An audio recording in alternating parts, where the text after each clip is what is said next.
بعد صورها الجريئة مع خطيبها رد صادم من نادين نجيم.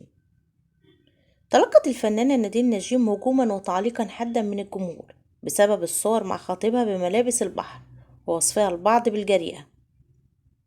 روت نادين نجيم عن تلك الانتقادات من خلال منشور على حسابها على الانستجرام مقتبس من مقولة لمغني الراب ليكري مور يتضمن: إذا كنت تحيا لإرضاء الناس فإنك ستموت من رفضهم، صباح الخير للناس الجميلة.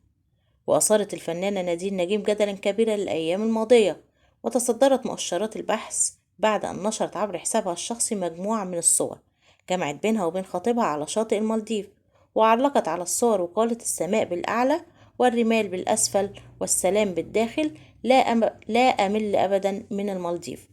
وظهرت نادين في مجموعة الصور وخطيبها يحملها، وصورا أخرى احتوت على لقطات رومانسية جمعت بينهما. ونشرت الفنانة نادين نجيم صورة جديدة برفقة خطيبها من أجازتها الصيفية داخل المالديف عبر حسابها الشخصي بمواقع التواصل الاجتماعي. وظهرت نادين عبر خاصية الستوري في صورة رومانسية برفقة خطيبها وهو يقبلها من رأسها. وكتبت كمان وقالت: الأخبار المزيفة هي وجه آخر للدعاية أو ما يسمى بالبروباغندا.